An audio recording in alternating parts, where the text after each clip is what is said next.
So yeah, we're headed for Raroia. So it should be a 3-day passage.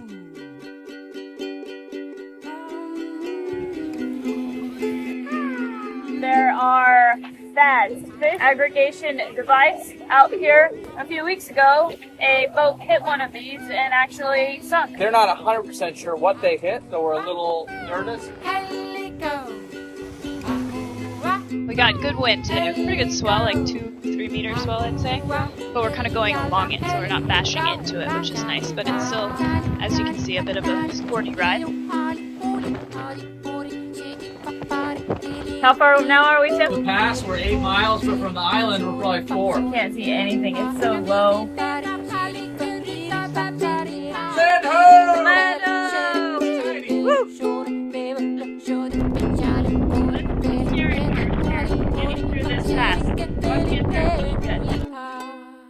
Hey there, I'm Kelsey, that's Tim, and this is the story of our adventure.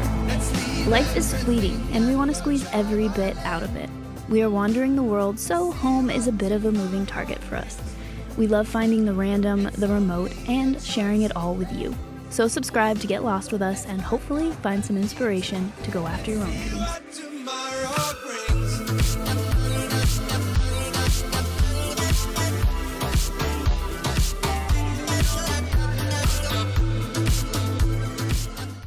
Welcome back to Goose. Yes, we are in French Polynesia, and we have been exploring the island of Ua Pou. We've learned how to say it now. And the Marquesas is just a really special, unique place in the world. Absolutely, and it really is the people that make it. They're beautiful islands, don't get me wrong, but there is such a genuine kindness, and you're far off the tourist track, so no one's doing it to sell you anything or any sort of reason like that. It just made us feel really at home. Yeah, it really is special, and we have been catching up on sleep, boat maintenance, work while we're here. Absolutely, there's a lot to do, and I've been doing a bunch of paddleboarding, which just feels so good to be able to have a means of leaving the boat and going on little mini adventures. After spending almost a month on board, it just feels so free to be able to go explore like that. Yeah, and the Marquesas are amazing for paddleboarding because it's just such a stark landscape that it is really pretty to just be able to kind of get in these little crevices that you couldn't without a boat, and there's really no land to walk on either, so you're getting this really cool perspective from the paddleboard. Yeah, and anchoring around Ua Pou is a little bit dicey just because they're deep anchorages, fairly skinny, and if you drag, you're going to end up on some really rough terrain. Yeah, there's not much protection there. So once the wind shifts and you get swell coming in, I mean, you saw last week that big monohull that had washed ashore, it can get pretty scary. So with the wind shifting, it was our cue to move on. Good morning. Goodbye, Ua Pou. I don't know how to say the name correctly, like any of these islands, but we're heading out from this beautiful anchorage here. Definitely has been the coolest anchorage on this island. Yeah, really, really pretty. The clearest water we've seen here. Yeah. If it wasn't filled with jellyfish, we'd swim more. They weren't like the deadly kind or anything. They were just that annoying kind that you get little welts after you swim. And the water's already pretty warm. You don't really want to wear a wetsuit. Yeah, but I think when we see that many little jellyfish, the only solution is wear a wetsuit. And then you'll still get a few on your face, but as long as they're not the bad kinds. So yeah, we're headed for Raroia. I don't know. Really good at pronouncing all of them. Yeah, the atoll. I think as soon as I hear a local say it, I'm like, one more time? And then you can get it. But yeah, we're heading to this atoll that looks absolutely beautiful. It's the atoll where Kon-Tiki, actually, when they came across from South America, got to and sort of shipwrecked on the atoll. So we're not going to do that part of it, but we're excited to be down there. So it should be a 3-day passage. But yeah, we'll see how the wind is. Right now, we're in the lee of the island, so it's 0. But as soon as we get out there, it should be 14, which for this boat is just perfect. So, yep. All right.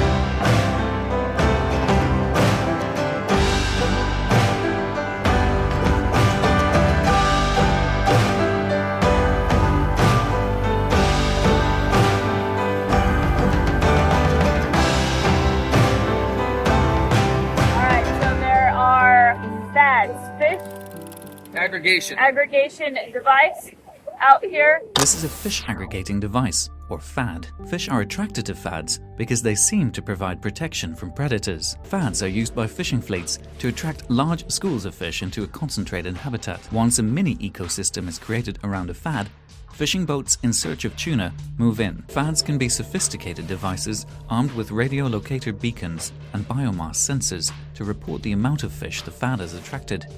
Or they can be as simple as some pieces of bamboo tied together. Besides being a danger to marine life, they're a hazard to passing ships and yachts. There's one that we're coming up to. It's marked on the charts, but they kind of move a little bit, so we're keeping a close eye out here. Maybe we'll catch a fish. We have lines out. But a few weeks ago, a boat hit one of these and actually sunk. And so we're extra on guard for these things. Yeah, definitely. So I think it also depends on what speed you hit them. Yeah. If you're really ripping, it's going to do more damage.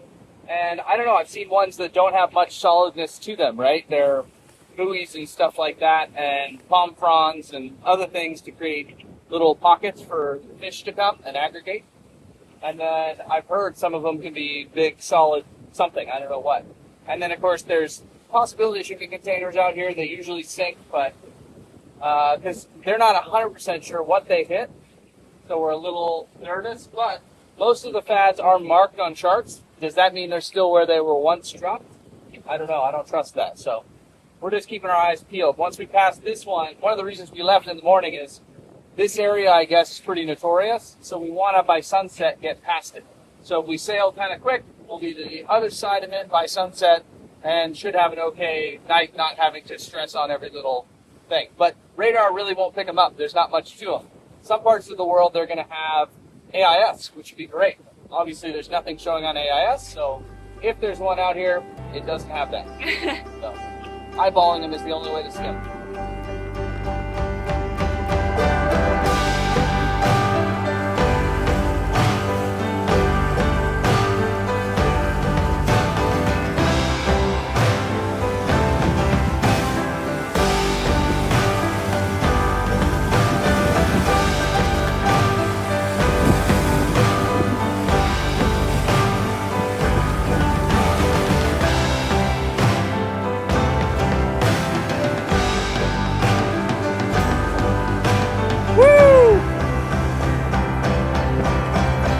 Get your free ride, guys.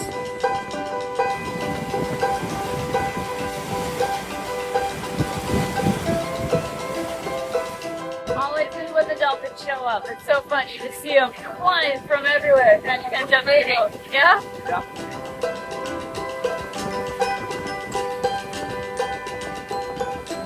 All right.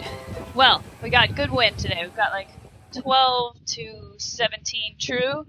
And occasionally the apparent will spike up to 20, so we have a reef in the main. So we're moving 8.5 to 9 knots most of the time. Pretty good swell, like 2-3 meter swell, I'd say. But we're kind of going along it, so we're not bashing into it, which is nice. But it's still, as you can see, a bit of a sporty ride. We are coming up to the spot where the boat sank. So there was an Uchimer catamaran, and they hit something out here, which is why we're on heavy lookout, trying not to hit anything.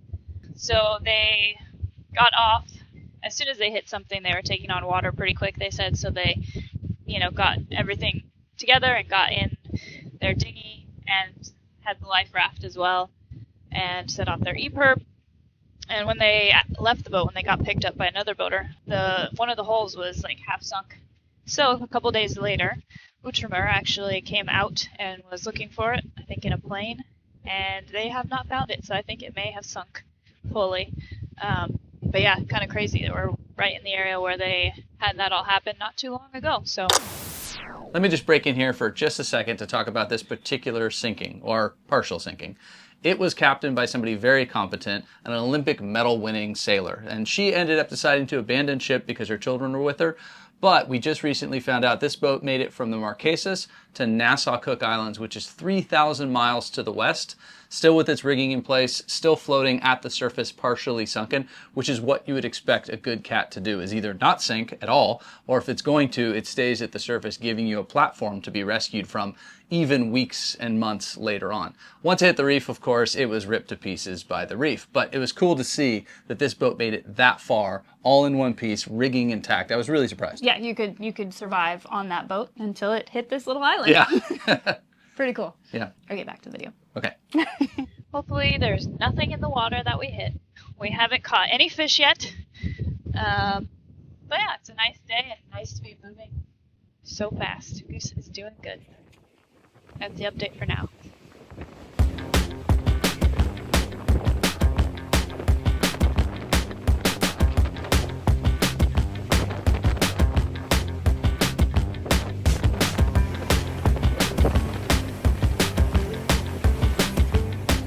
Always fun to see another boat. They are all electric little monohulls, so I didn't see them on AIS. I've just been catching them and seeing them visually. And they must have AIS, but they call up.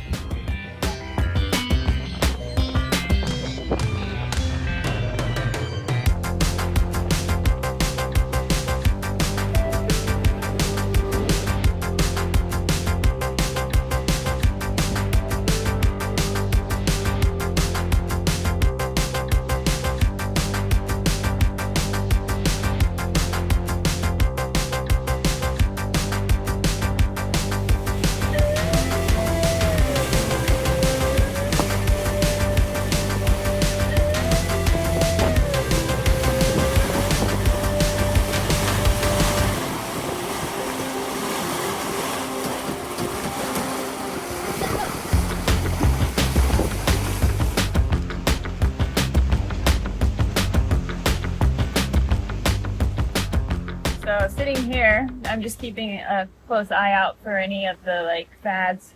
How far now are we, Tim? From the pass, we're 8 miles, but from the island, we're probably 4. Yeah, and we can't see anything. It's so low. Like, you just want to see land to be like, we are near there, right? I think I see something. Do you? Land ho! Land It's tiny. Woo! It's land so small, it looks like a ship. Small ship.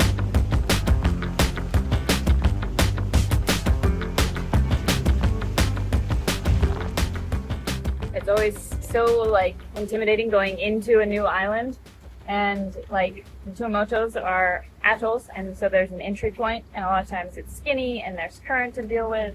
This one shouldn't be too bad, and we're getting there around slack tide, so we'll see how it is, but it's pretty wide and deep, and so it's not one of the scarier ones. But then once you get inside, there's just Bommies everywhere, so it's different. And yeah, it's always a little bit intimidating to go to a new place.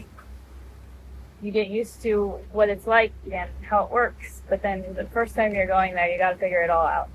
So I'm excited to see what this one looks like.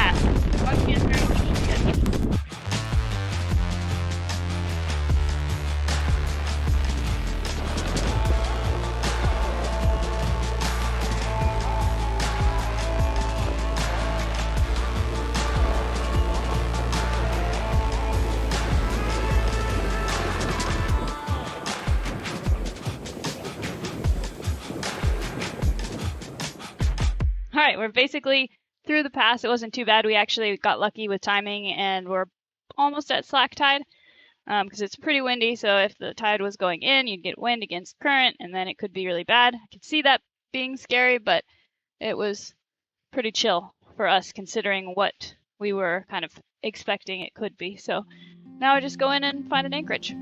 It's really pretty, like island paradise.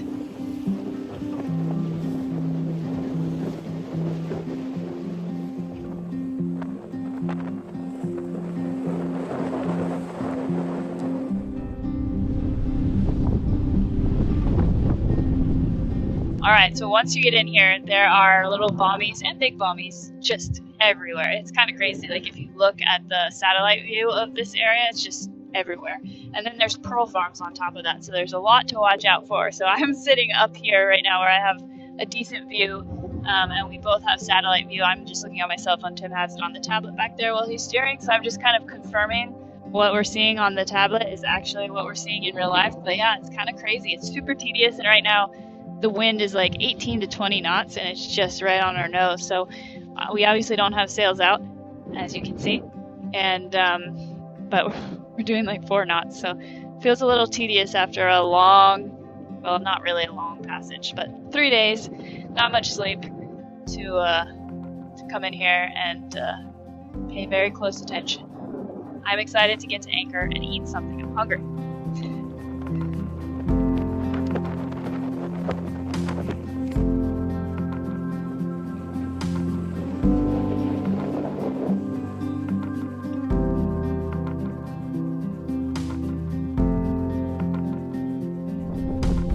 We did it! We just anchored. Now we're gonna go check the anchor out because there's bommies everywhere. I just want to make sure that we're good. Well, it's official. We made it to the Tuamotus without sinking our boat. Yeah, as you can see, it was actually a pretty chill entrance, but we've heard so many horror stories about these that we were definitely on edge. And I know that it can be a really bad time. If wind and waves are opposing, these entrances can be very daunting, and we've heard of boats running aground, etc. All the horror stories. We're happy to get it done successfully. Yeah, it's a new thing for us, and it's just crazy to think that often these little passes that we go through are the only or largest exit for all the water that is coming in or out. So like Tim was saying, it can make for some really extreme conditions. Yeah, and once on the inside, you've got all the bommies to deal with. Now, we knew that that was something we'd be looking out for, hence Kelsey up on the top looking out. But until you're in there seeing how many hundreds you're going to have to dodge and spending several hours narrowly missing them, you don't realize how challenging it can be. Mm-hmm. And we've also met several boats now that have either bent their rudders, run aground, partially sunk their boat. So it's actually a pretty common thing to run into one of these. Yes. And you're so remote. That is something we wanted to avoid. Yeah, and it's so dependent on the light as well that like you're timing it with the daylight and whether it's cloudy or not to move and be able to see these things. So it's new and intimidating for sure. Absolutely. But despite all that, we made it safe and sound in Goose. Yes, and we can't wait to show you the island paradise we have anchored at, but we'll save that for next week. Absolutely. So thank you as always. We really appreciate you watching, and we'll see you next time. See ya. We're